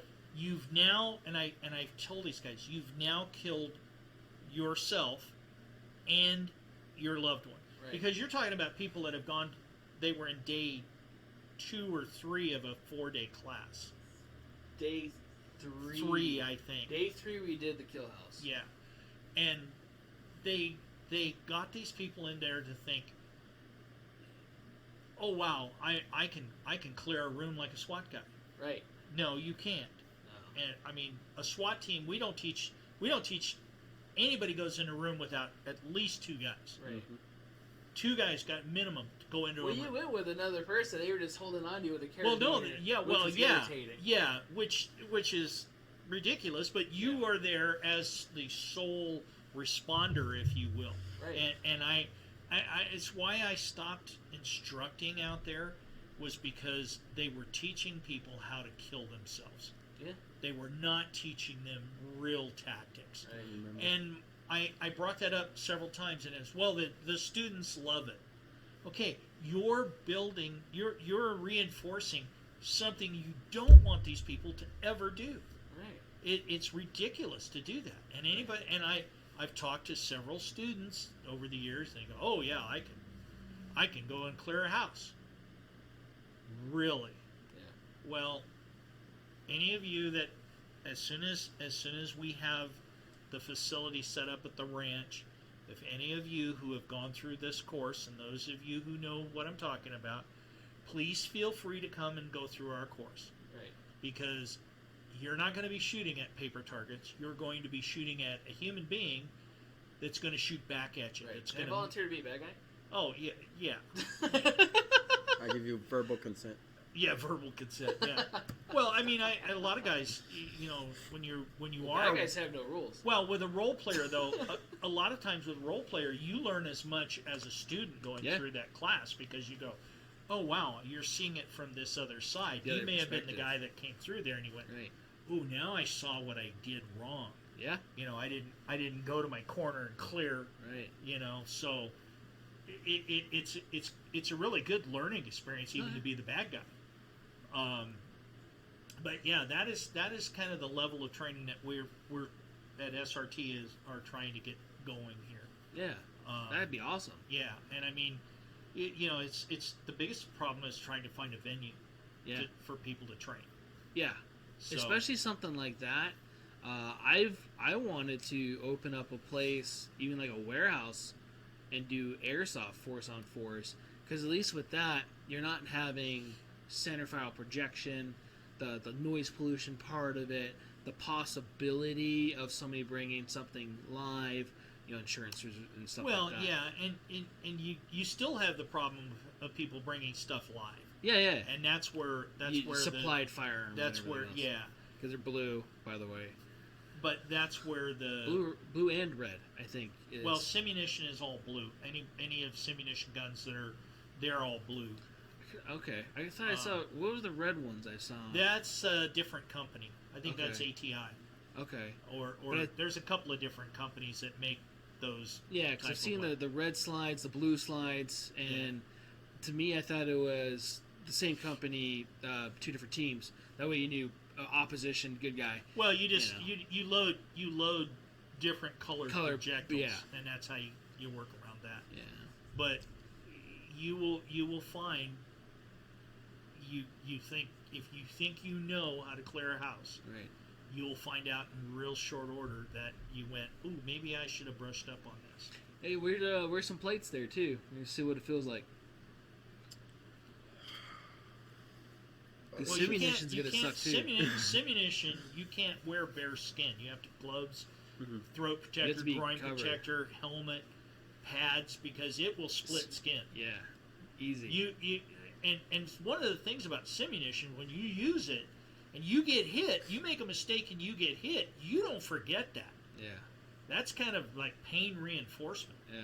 'Cause, man, I mean, they will swack you. And it's really funny because you'll see people get hit in the gloves. Yeah. Get hit in the hands.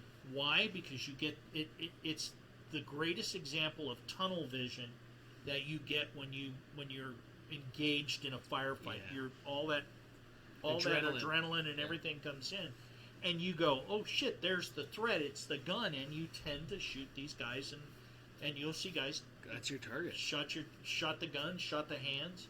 But that's what a lot of people aim at too. Is it's center mass almost on a paper target. That's what we're taught to shoot at. Mm-hmm. So you're shooting at the first thing you see, which is that you're right, and we're taught. Training wise, shoot the red circle, shoot the little black circle, whatever that is, that big black thing in the center. You get hyper focused. Yeah, and you get a guy, you'll get a bad guy, and he'll be bladed on the corner, and he's only going to give you about this much of his body to shoot at. So you don't have that whole, center of mass in the chest thoracic cavity to pop somebody in. Now you've got to, under stress, you've got to aim and put really well-aimed fire on somebody. The only thing it won't simulate is because it will stop in a wood wall where an actual bullet might actually go through a wall. You might have a chance to, like if the guy was on that corner, if you shot into the wall, depending on what the wall's made out of, you might score a good hit on somebody. Yeah. But those are things that you learn with that, and we're really kind of stoked that we're going to be able to bring that level of training. Yeah, I like it too. We just got a comment on YouTube. Frank wants to get signed up for that. So one of our good customers here. He was here earlier. Frank, he's been on the show too. Well, he was leaving late, so like, hey, door's locked. You're on the couch. So literally, that's how it was. That's kind of how it was. But yeah, so he wants to be on that. And I'm sure there'll be a lot of other guys too. that want to do that. I know I definitely would love to do it myself. Can I be a bad guy though? Well, I've got to be able to shoot you a few times. Right. I've got to teach you how to be a real bad guy. And how to take hits like a man. Yeah. You're saying I'm a bitch? Yes. Don't wear a cup. Don't wear a cup. Wear a cup. Yeah, you wear coin protectors. We make sure you have all the protective gear. Right. Because it is. It's gonna hurt if you don't have shit. Well, it you know you have to be very there's penetration. Yeah, there's you're talking about a plastic paint-filled projectile that's traveling at over 400 foot a second. Okay, and it isn't 58 caliber; it's 7.62.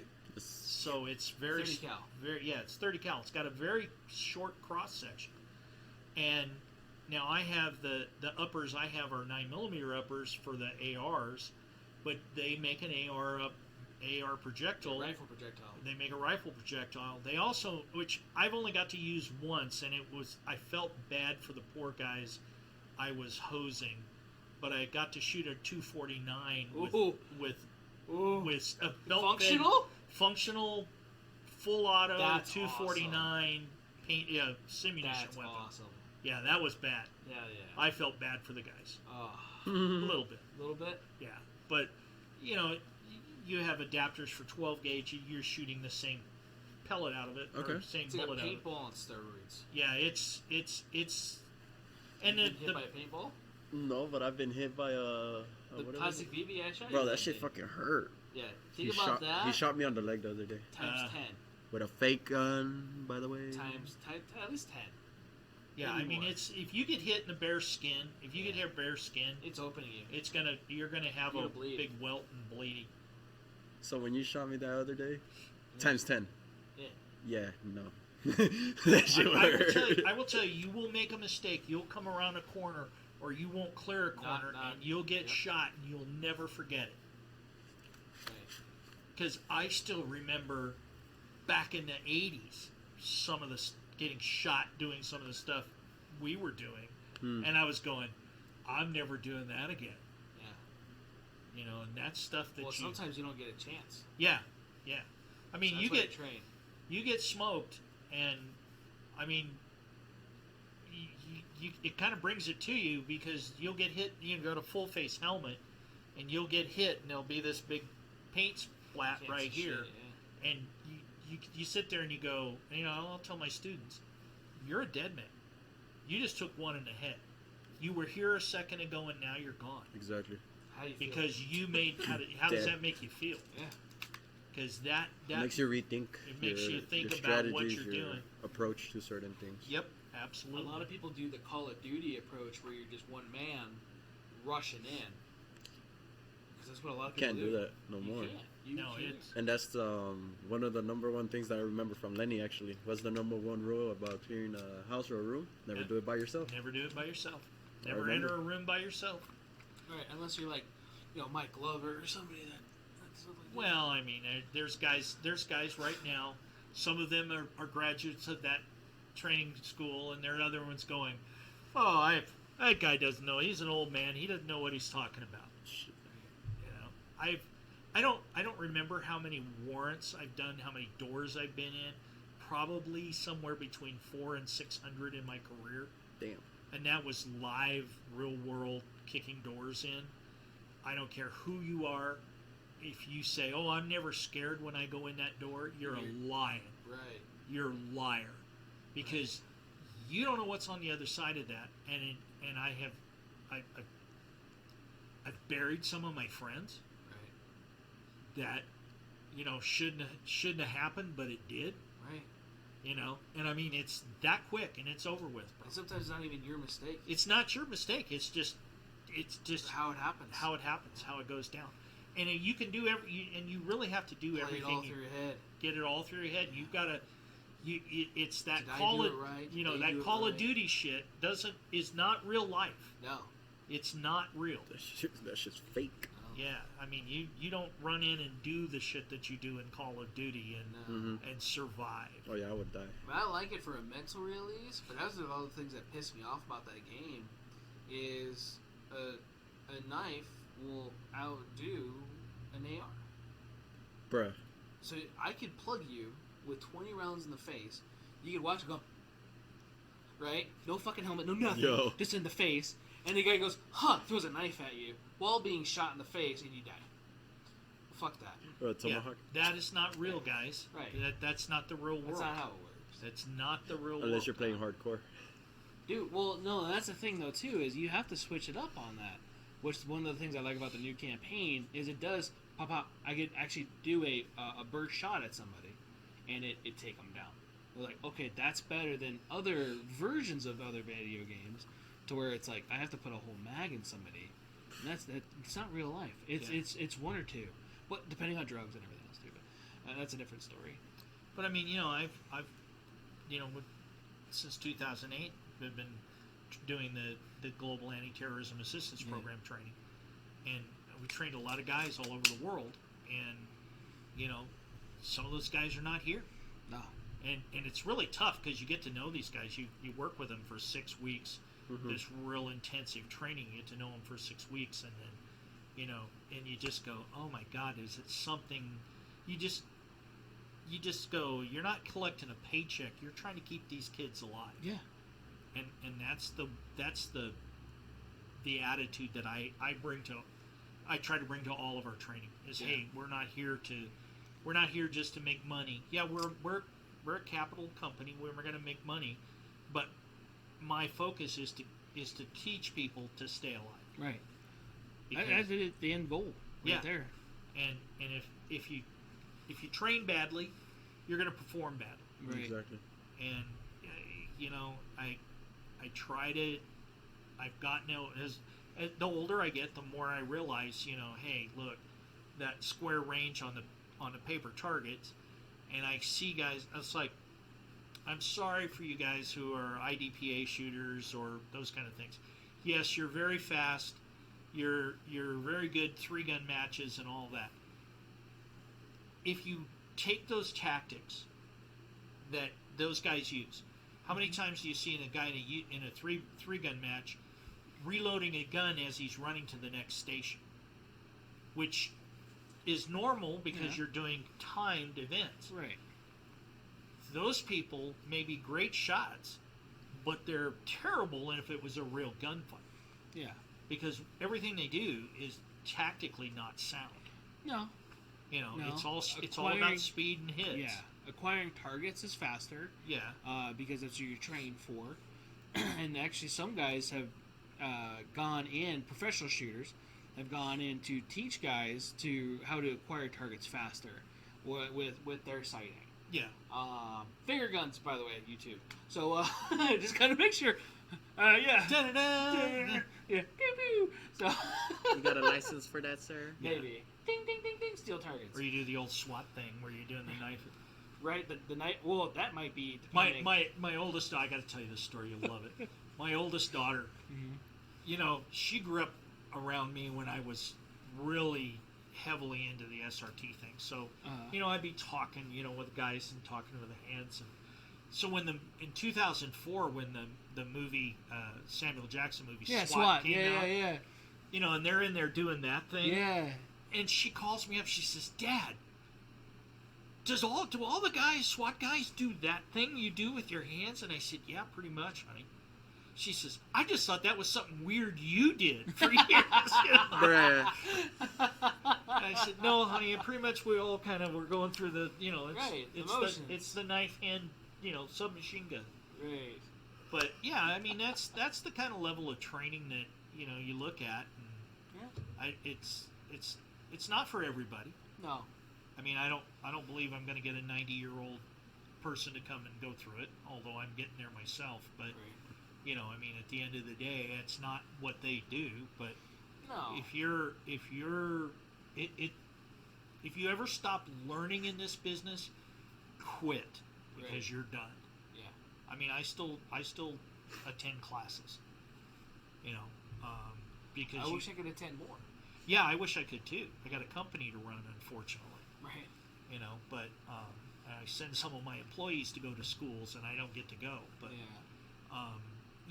those are the things in this business. If you stop learning, you should stop teaching or stop, you shouldn't stop shooting or defending yourself, but you certainly should stop teaching because you're no longer trying to be a better instructor. You're not trying to better yourself. Yeah. I agree with that. That would be a really cool thing to do. And not just to possibly be the bad guy in that situation, but even go through it. I've been through that other course, and I did learn some stuff, but I also learned some things that were... It's like, what the fuck? Right, there was a lot of things. They offered... I got offered a job there my first time out, and which was really awkward, being like, what? I don't have background in firearm training besides taking classes, So that was awkward. It's like, do you just offer that to anybody? Well, I got asked to come out and go through the class and right. Instructor development class, which I did. Yeah. Well, I had been a firearms instructor by then. That was 2007. Yeah. 6 or 7. So I had been a firearms instructor for 20 plus years then. Yeah. And I go out there and I go, well, this is, and I attended gun sight in 1983. Oh, okay. And it was very much, Chuck Taylor was my instructor at that time, and it was very much like a deja vu of 1983, except it was 20 years later. Yeah. And it was the same sort of thing, and I was like, well, okay. But I was shocked that there was a lot of instructors that literally, like you said, had just gone through the class so many times, they were now an instructor. Right. But they weren't an instructor in anything except that curriculum. That area. That little narrow curriculum. Yeah. And I said, guys, this shit doesn't work in the real world. And I've got years of saying, it didn't. And, well, no, you don't know what you're talking about. We can't. This is the greatest curriculum on the planet. Okay, well, we have to agree to disagree. Thank you very much for your time, and hasta la vista, baby. Right. But I teach a curriculum in the State Department that we're teaching guys crisis response team and advanced crisis response team, which is basic SWAT and advanced SWAT. So we're teaching those guys stuff, and we teach for 6 weeks, and then they go to the advanced class, which is another 6 weeks. So they've gone, by the time that they're actually fielded, they've gone to 12 weeks of training. Yeah. And you're not going to get these guys in 4 days to be able to shoot as well as a SWAT team, any SWAT team member or a Navy SEAL, like has been advertised before. Mm-hmm. Right. But it's again, you got to branch out on your training. I pick up. I could go to 10 different classes, and there may be 10 different instructors who teach virtually the same thing, but they do it in 10 different ways. And I may be able to pull something. I'll take this because I like this from this training, and I like this from mm-hmm. that training, and kind of put it into my bag, my kit bag. Exactly. Okay, well, this works if this situation. This guy had a good solution. Good idea. Good idea for that. So those are the things that you look at. You look at. You're always branching out. Exactly. You're always trying to expand everything. Well, that's the good thing that it's like you got to be open-minded too when it comes to that. Yeah. Oh yeah. You have to keep an open mind. I mean, you could go. I know how. The guys that I think tend to be some of the. They're not bad instructors, but they're not doing their students a service. Is when you say, okay, I know how to do that. I don't need to learn your way, or I don't need to see your way. I know how to do that. Right. Exactly. And okay, well, what's your background, and what did you use it for? Mm-hmm. Because we found out in the State Department, because we teach 8-man cadre for 24 students. usually 50% military special operations, 50% law enforcement. Military special operations and law enforcement, when we enter a building, that's where everything, we might stack up carry the same weaponry, but that's where everything, turns to two completely different paths. I mean, we've got guys, and we were talking with some of our special ops guys, and I mean, these guys are SEALs and Delta, and I mean, these are not Call of Duty warriors. The Delta guys were actually there, or were they just invisible? Well, no, they're actually there. They were very quiet, though. Very quiet? They're the quiet warriors. The quiet ones? Yeah. I heard that they're, you don't know when they're there. What is so much fun is to get Delta operators and SEALs together. Really? Because it's, well, you fucking guys are all quiet. Oh, you guys are a swim team. I mean, it's it's the quality of these guys. Yeah. I always love to hang around those guys because I never cease things too. to pick. Oh yeah, you can be half in a bag with somebody and go, really? Yeah. But I mean, it's like one of the big things we were doing on entry class we were teaching, and we were doing simunition, and they said, we just were using targets at that point. So they were going in and they shoot, and the guys were moving through the house. And I said, whoa, back up. He goes, what do you mean? I said, dude, this is law enforcement. You now created a crime scene. You've killed a person. You stick with them. Well, that's, and all the operators are going, well, that's bullshit. We got to move through this place and kill everybody. Right. Well, yeah, okay, It's door kicking overseas. Yeah, it's door kicking overseas. That's not kicking a door in downtown L.A. No. So, it's a whole different ballgame. And they kind of get that, too, and they're like, wow, that's really screwed. We wouldn't last 5 minutes doing that. I said, hey, dude, you catch him, you kick, you clean him. So you arrest a guy, you're out of the conga line. The guy's got to come behind you and fill in. And, so it's those kind of things that you deal with these guys that, it's funny because they all kind of go like,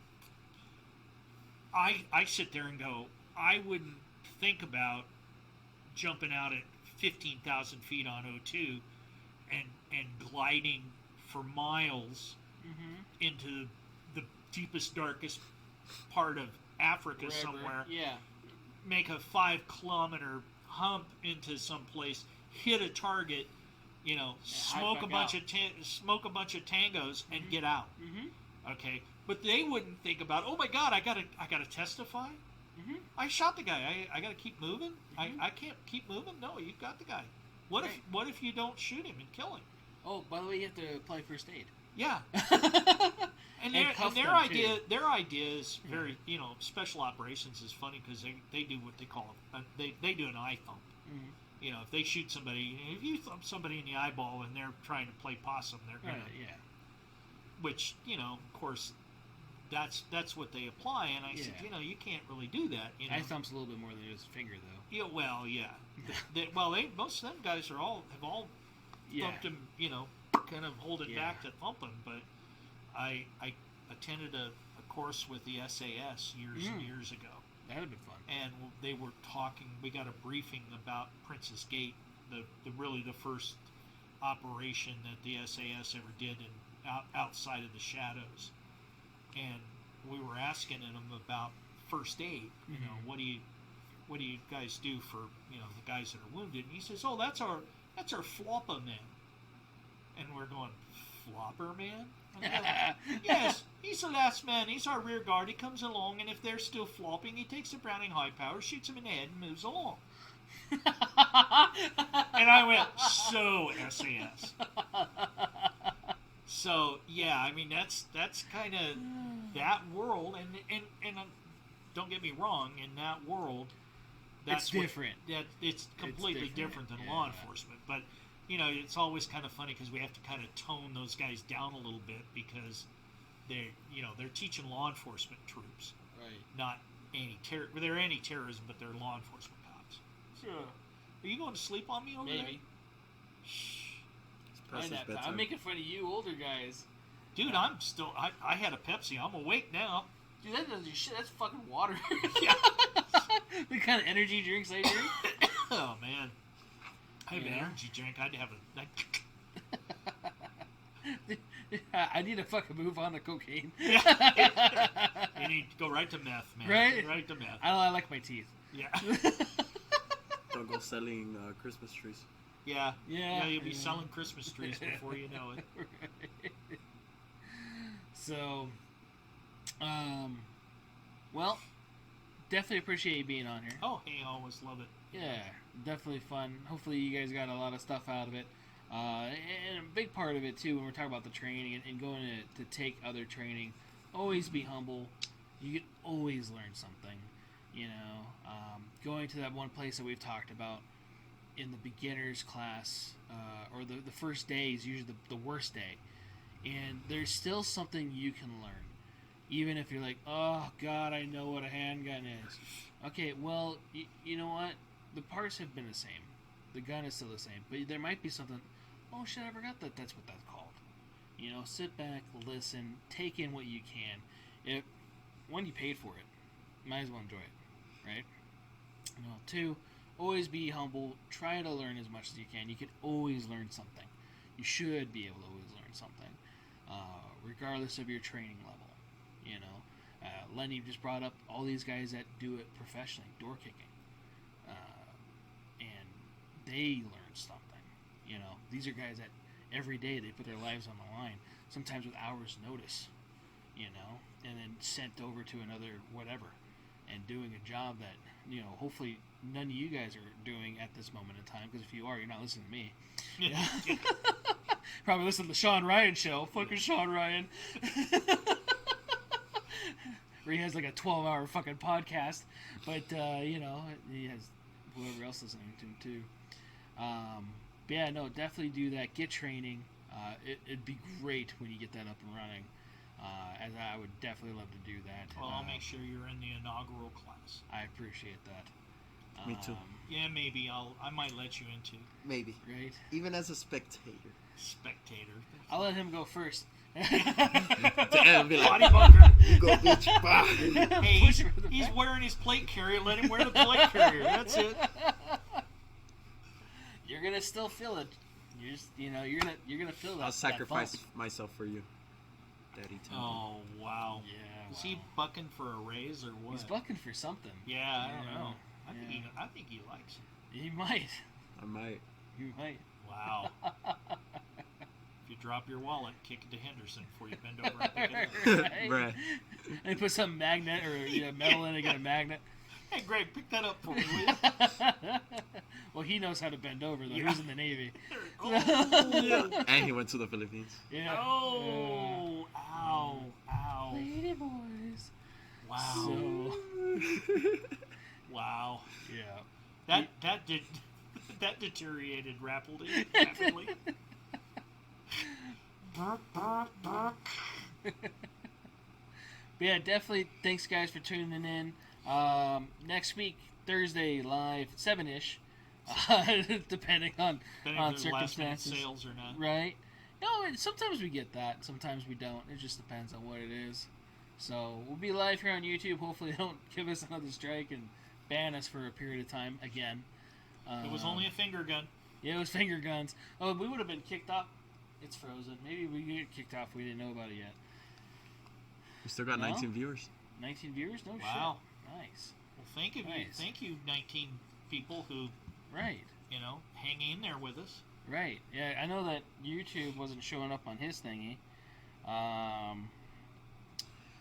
But Links are up. The links are up. So yeah, if you guys are following us, not just on here, but you want to listen to us on the road because you're like, damn, Jared, you talk for a long time. I know. I get told that often.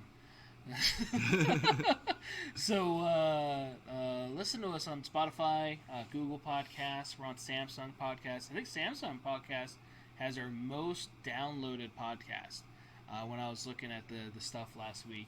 And the most we've ever had downloaded was the first Greg Wynot.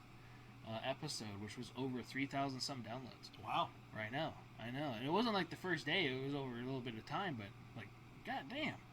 Well, I don't know if you and I ever did one and we were like, okay, you got to do an hour or 2 hours. We're screwed. So, right? Yeah, we both talk a we'll lot. We'll have to have somebody go, okay, boys, wrap it up, okay? Right. Little ding, ding, ding sign. Yeah. Time to go. Shut up. We're still talking. If you did not know, Lenny and I, we hate each other. So. Yeah. Ratting bastard. Right. But yeah, it's always a pleasure having on here. Anytime you want to come on, you just come on. Hey. And, you know the phone number. Pick it up. No, I know, dude. But I also don't know your schedule. You're a busy guy. You got a business to run too. You know. Not tomorrow. Right. I'm off for Veterans Day. Yay! Yay!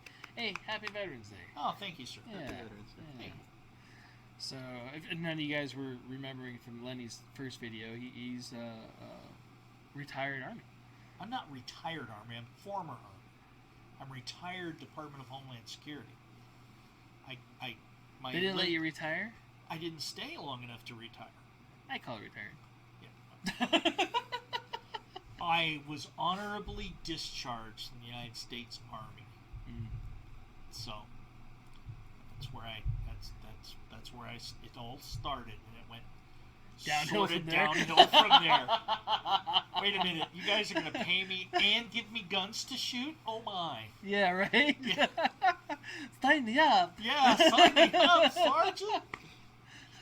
And of course, I was the dumbest fool on the planet. I said, "Well, I want to go somewhere. I don't want to go somewhere where I'm just sitting at the gate, waving cars." Yeah, in. South Korea. Yeah, no, they sent me to Fort Hood, Texas first. Oh, did they? Yeah, that was fun. Yeah. That was when Fort Hood was, the 2nd Armored was still in, 1st Cavalry and 3rd Corps. Okay. So there was like 140,000 GIs there. Oh wow. And it was post-Vietnam, so it was interesting. I learned a lot there. Yeah. Yeah. So, but yeah. Thanks again for all you vets, and happy birthday to you devil dogs. Yeah. So, but yeah, I'll be on anytime you need me, man. Oh yeah, dude. Anytime. Anytime's a good time. We definitely have to go out do a separate shoot. Yeah, well, we need to go out and do a bullpup. Yeah, that's what I meant. Because God, and invite me too. Wow. What days do you have off? Thursday, Friday. So what are you doing this Saturday? weekend? Yeah. Saturday. Or any day in the morning. Any day in the morning. So Saturday night afternoon. shoots. Yeah, Saturday afternoon. Bruh. Night Yeah. shoots. Yeah. Yeah, I do gotta shoot my nods a little bit more. Yeah, or well, shoot with my nods, not shoot them. I got a couple of thousand rounds of 5.56 tracer too. See, yeah. I wouldn't know. I never get invited anywhere, so. Oh, always a bridesmaid, never a bride. Oh. Right? Oh, he's gonna. I'll bring cry. the thermal out too. Oh, I didn't know you had a thermal. Yeah, I should have brought it. Ooh, Yeah, I just did a thermal video. If anybody didn't see it yet. Oh, I didn't know that. Yeah, so I shot the Scorpion suppressed under thermal, and then the SIG 5.56 suppressed with the SOCOM can that we were talking about earlier. So you could actually see the heat of the barrel and the suppressor to change and everything else too, and the difference in contrast. Yeah. So chased Buddy around, looking at it, recorded it and stuff. That was cool. But yeah, dude, it's awesome. Under $1,000 for a monocular. Wow. Yeah, really good quality. Oh, that's cool. Really good quality. Looking for sponsorships, ATN. So, yeah. Well, I own a high-end security company, so if anybody wants to give us gear to test, trust me, we can use it. Right. Which, again, I'm surprised you guys, and I'm glad. Let's say it that way. You guys are not busy this week. Yeah, well, there's guys. I got guys out right now. Yeah. We've been doing a lot of work for Fox News. Yeah. We did details for Tucker Carlson, so Sean not locally. Hannity, DC wise. and then when they were in town, and then okay. When they did the town hall, that was all my guys that were doing the security. Oh, okay. And then we just during the Tuesday and Wednesday we were doing security escorts for the Fox News reporters that were here in town. Oh wow! So we get a lot of that business. Yeah, that's cool. And I got guys out right now working. So good. You know, affords me the time to come here. Right. Oh. Yeah. Oh. Well, thank you guys that are working so Lenny could be spending time here with me. Yeah, there you go. Oh. Yeah, I didn't mention you. We're gonna shoot him. We're gonna shoot him fucking hard. Paintballs, right. Man. He's gonna look like a really bad Earl Shot paint job. Man. Yes. Or no, Jackson Pollock. I want to make it hard on you. Yes. Dude, I'd be covering up a little lower. Yeah, I didn't say where. Yeah. Oh. Anyways, thank you for coming. Yeah, thanks guys for tuning in. Thanks for hanging out with us this long, and thank you again, Lenny. Anytime, bro. So you guys be safe. Stay safe. Hopefully you guys have a good weekend, and hopefully everything's all good throughout the next. How many hours do we have left in the election determination? Tomorrow, actually, I was listening today. I guess it's before it's really certified, like the Supreme Court, Nevada Supreme Court. It's like 21st, 22nd. Holy shit! Before it's actually certified. Oh my god! But probably Tuesday or Wednesday they will have all the votes counted. Yeah. Hopefully there will be a one-hit wonder as a governor and a one-hit wonder as a senator. Right. So that's my opinion. Not that doesn't reflect the opinions of the management or ownership of controlled pair munitions. No. LLC. No. But we voted for the same people. So yeah. May have. We don't know. May have. It's secret. You never know. It's secret. Yeah. Red Wave. Have a good weekend, guys. See you guys next week. Later.